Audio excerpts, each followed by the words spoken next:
Hello and welcome to the first FLF Cinematic Breakdown, the show where I break down some cinematic shorts or shots that I did, that I specifically made for this episode, and kind of show you how I did those, so in the hopes that you might be inspired to do the same or something like it.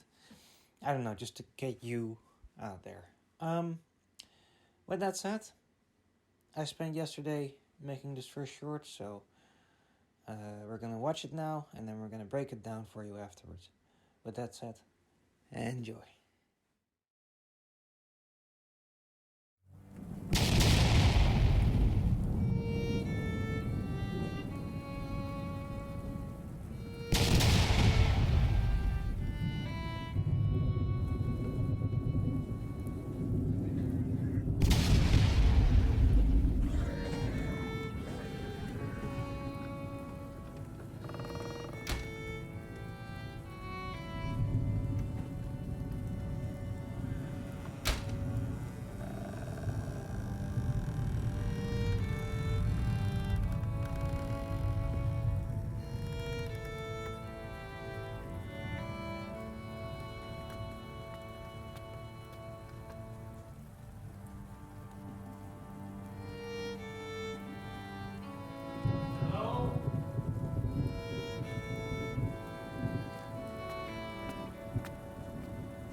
Hello?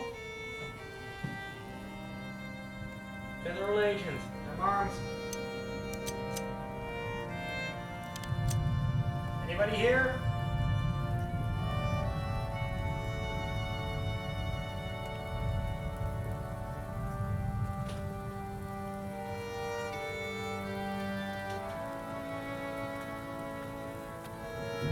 Federal agent! I'm armed.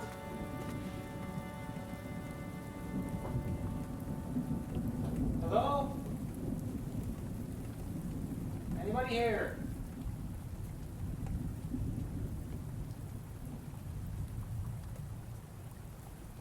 Hello?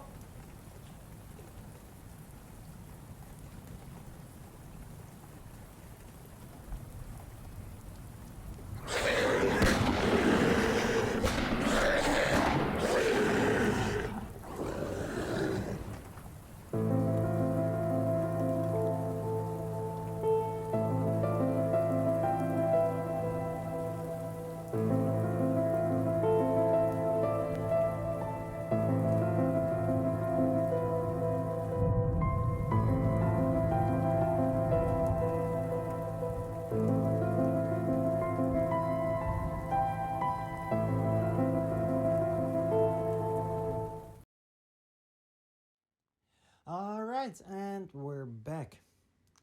I hope you enjoyed that, and right now we're gonna hop into the breakdown of this.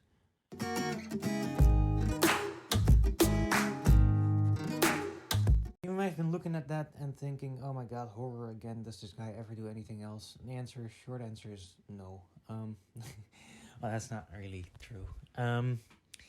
I try to do other stuff. I like other stuff as well. I know that there's not just horror in the film world, but it's one of my preferred genres, and it's one of the easiest actually also to pull off on zero budget with very limited resources and time, because you can leave so much up to the imagination, right? An example is the ending scene here from this short.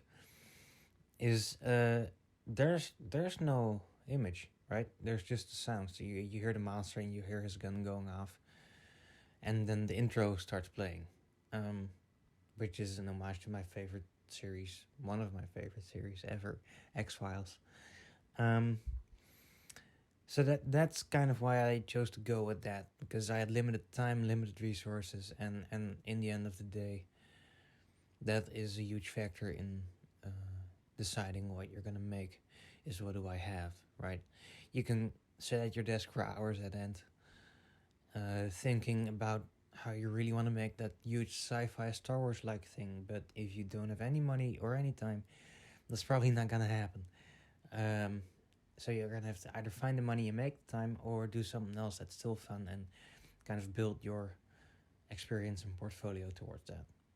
The first scene, I believe, is the thunder. And of course, that was kind of a big deal because I shot this in the middle of the day, and it's not winter yet, but it is getting colder. But the point is, it's really bright outside, and it was really sunny, and there isn't any thunder, and it isn't even night. So I really had to improvise there. And what I did was just your good old blackout technique, right? I hang garbage bags that I'd already used for something else a while back, and some gardening tarps, which worked really well, better than the trash bags. Just duct taped them up over the windows, so there wasn't really coming any light in at all. And then I shot a 20-second static clip of the room, just like that, in almost total darkness. And then also, before I did that, I also shot a 20-second clip of the room, just without the blocking in it. So we have this really light interior and this really dark interior in almost the same shot. And if you cut that together, if you take like only 1 or 2 frames from the really light stuff, add some sound design to it, and then cut it into your timeline, you get the really cool thunder effect. And of course, it's supposed to be an X-Files opening, and those are generally really, they don't stand still, they move a lot. There's a lot of dollies, there's a lot of zooms, there's a lot of tilts in there. So I kind of wanted to emulate that, but my tripod doesn't have a handle or anything like that, so I had to go all digital on that, which I did, and I think it worked really well. There's a bit of a disorientation when you watch it, and that's because the shot of the Lightroom doesn't move along with the digital pan in the base shot, as it were. Which I think I did do that in the very last Thunder Flash, because it's possible to do. It's definitely possible. It's not really easy, but it's possible. So I did want to do that in the last shot, and then before it cuts to the stairwell, which is one of my other favorite shots from the movie is the stairwell. Let me talk about the interior here for a second. How we did that. You can't really see a whole lot of it in the movie, which is a shame, because I spent maybe a good hour on set dressing here. There'll be pictures up the screen right now, I hope, but because I definitely took pictures. But so basically, I have these old curtains, right, from the move I did a couple months back, and they're blackout curtains, and I wanted to make this look old and dark and kind of nasty and spooky. So I grabbed those and just draped them over everything, which looks really cool. It sucked up a lot of light as well, which was awesome. So we dressed the interior, covered the windows, and then we grabbed, of course, the only light shot we needed was that. Yeah, then we just went on to the next scene, which is just on the floor below me right now. It's just, him pulling out his flashlight and his gun, and that's just some sound design. Yeah, that's about that. There isn't really anything special about that scene. I didn't... we have huge windows in the front, so I couldn't really cover those. But I just closed the curtains, and I think it kind of looks cool, because we see him in silhouette. I didn't want to do movement there, because otherwise it's all movement, and no, that's just not gonna look great. Then he comes upstairs. And one thing I really like is just a small editing thing. He comes up the stairs and we don't see him in frame yet, but he yells out, "Federal agent, I'm armed." But before he does that, we hear the sound of his gun going off. And that's just...